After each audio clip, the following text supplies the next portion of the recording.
the movement was leaderless. Um, for me, I feel like the leaderless aspect of it helped it grow to the point that it grew to. Um, but now we are starting to see the problems of it not having a leader. But the confusion I'm talking about is that some people who are very prominent in the movement, some of them have been swallowed and been co-opted by political parties. Some went another way, tried to create their own movements and their own parties.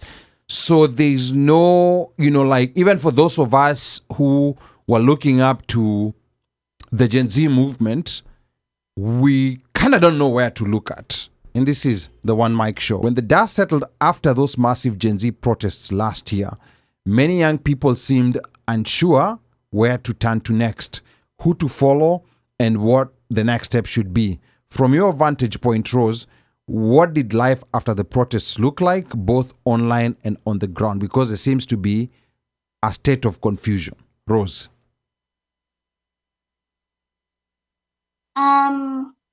I will throw it back to you and ask what you mean by the state of confusion. Yes, so the state of confusion is we are approaching 2027 and the oppressors they're reorganizing, they're realigning, their formations are taking shape, they're rebranding, they're doing everything.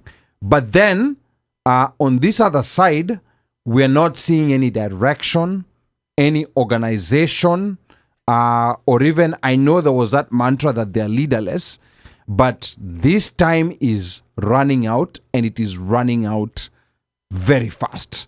The other side is organizing, but the confusion I'm talking about is that some people who are very prominent in the movement, some of them have been swallowed and been co-opted by political parties. Some went another way, tried to create their own movements and their own parties. So there's no, like, even for those of us who were looking up to the Gen Z movement, we kind of don't know where to look at, because things are scattered all over the place. But this other side is directing their focus. So that's what I mean by confusion. Rose, talk to us. That is a difficult question or topic because, as you said, the movement was leaderless. For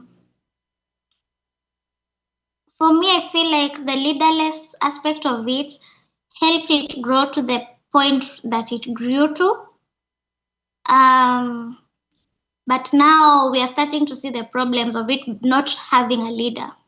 But at the end of the day, I feel like what leaderless meant was that the onus is on us, on all of us. So we don't need someone to tell us, hey, majama, twendeni. Like you feel it yourself. You're like, apana, I'm going to protest in my own way. That was the point of it being leaderless. But at this point, I feel like there's people who've come out and said, I want to be the president, but there are many. And I mean on our side, on not the career politicians, but this side of us where we have activists, we have leaders who actually care. So we have Akina Maraga, Omtatah, we have Sungu Oyo, we have Boniface Mwangi. These are people who've been with the movement even before the Gen Z movement did their thing in 2024. But they are all separately trying to do this one thing. And I think that if they want to actually succeed against the career politicians who are very, very much organizing and collecting themselves in a group, is that they will need to also come together. And then this mass of leaderless youth, we will follow them. So I think the people who've identified themselves need to just hold kamkutano kadogo so that we can have our Kibaki moment, because we need it. Wow, like I mean, I like the sound of that, so that we can have our Kibaki moment. And there's some particular leaders that you mentioned, which I'm glad you did. You mentioned Omtatah, you've mentioned Maraga, you've mentioned Boniface Mwangi, who's been part of the movement even before those protests. I don't know whether like I could throw in Jimmy Wanjigi there, or if Jimmy Wanjigi is neither here nor there. Jimmy Wanjigi lazima. Yeah, no, I mean, we, like... Has he taken a stance? No, he's the party leader of Safina. He's a party leader of Safina, yes. Yes, he took over from Paul Mwite, and he said he's going to vie for president. Rose?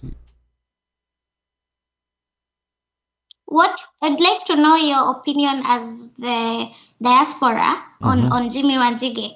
If I tell you my opinion as myself, not as... Okay. So let me tell you, let me give you my opinion as myself, and not maybe as the diaspora. But let me give you my opinion as myself. From Jimmy Wanjigi, I learned about odious debt. Something that I did not know existed. True. And he's been dribbling it, and that's one of the biggest issue. So the next president of Kenya, one of the biggest issues they'll solve, I am so glad, Kenyans, I'm so glad you're not considering me for the next president of Kenya.